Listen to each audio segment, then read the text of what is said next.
모닝모닝 굿모닝 우리 친구들 안녕. 오늘 말씀 이모닝의 말씀 이모예요. 오늘 말씀은 누가복음 16장 19절에서 31절까지. 하나님 아버지, 오늘도 생명 주심을 감사해요. 말씀을 사모해요. 깨닫는 은혜를 주세요. 예수님의 보혈로 날 깨끗하게 해주세요. 지혜 집중력 주세요. 함께 해주세요. 말씀으로 나를 변화시켜 주세요. 예수님의 이름으로 기도합니다. 아멘. 돈을 좋아하는 바리새파 사람들이 이 모든 것들을 들었습니다. 그리고 예수님을 비웃었습니다. 뭔 뚱딴지 같은 소리를 하는 거야. 예수님께서 이들에게 말씀하셨습니다. 너희는 사람들 앞에서 스스로를 의롭다고 한다. 그러나 하나님께서 너희의 마음을 아신다. 사람에게 존경을 받는 것이 하나님께는 미움을 받는 것이다.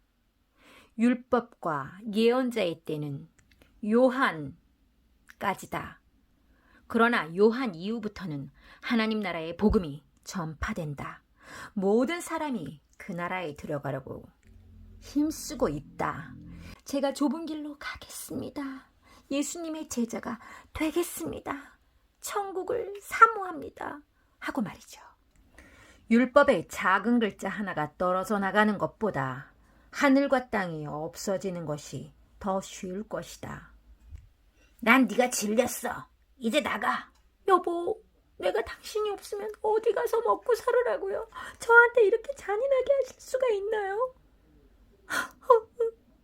자기 아내와 이혼하고 다른 여자와 결혼하는 사람은 누구나 간음죄를 짓는 것이다. 남편과 이혼한 여자와 결혼하는 사람도 간음죄를 짓는 것이다.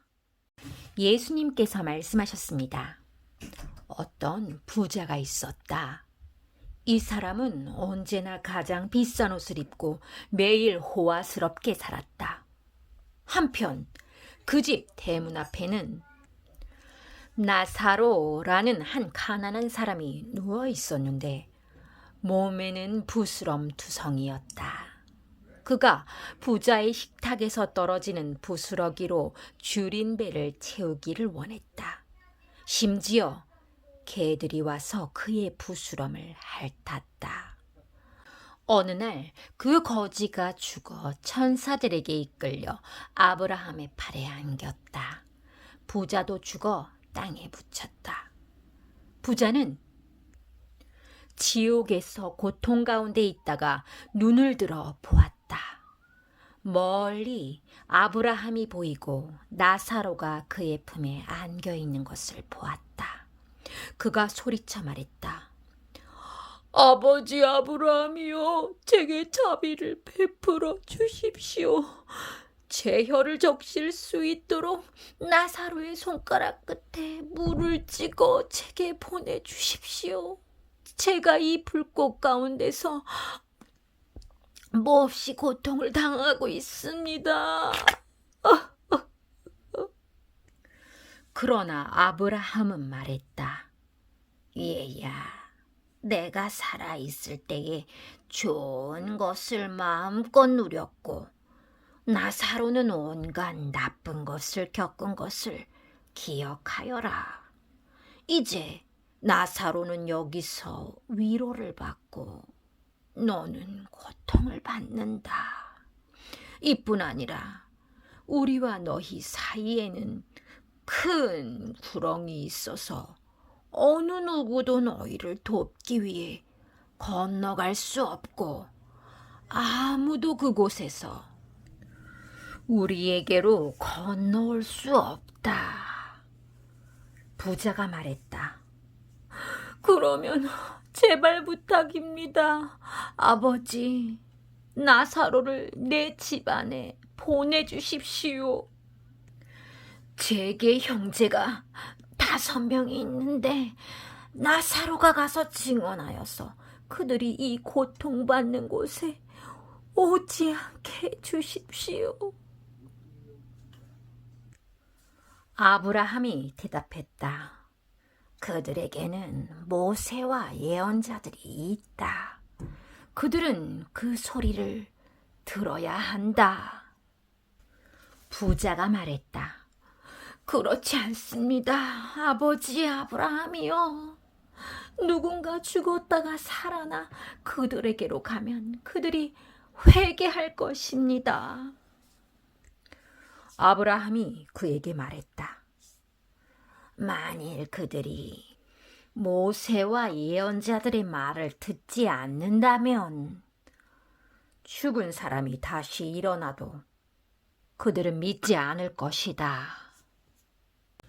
예수님을 바리새파 사람들은 감히 비웃었어요.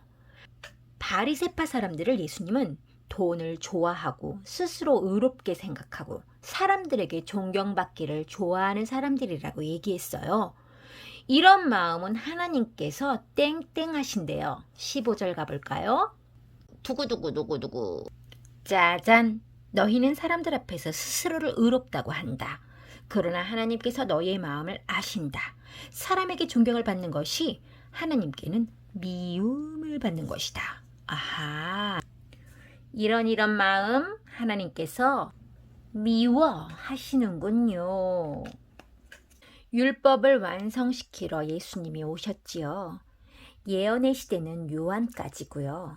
지금은 천국 복음이 전파되어서 수많은 사람들이 하늘나라를 사모하고 자기 자신의 죄를 회개하는 때가 되었다고 예수님이 얘기하시네요.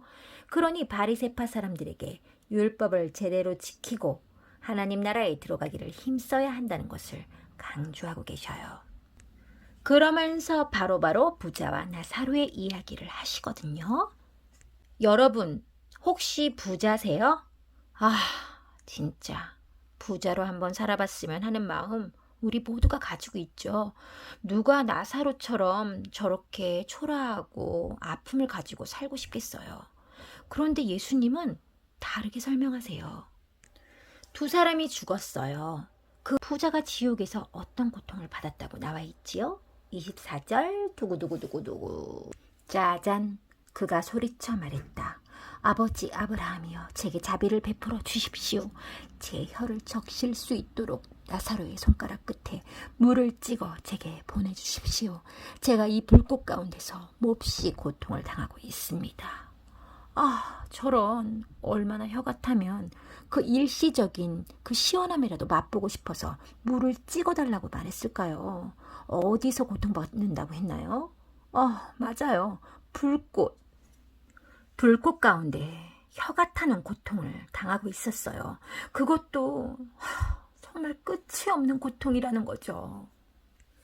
그곳에서 부자는 무엇을 걱정했나요? 28절 두구두구두구. 짜잔!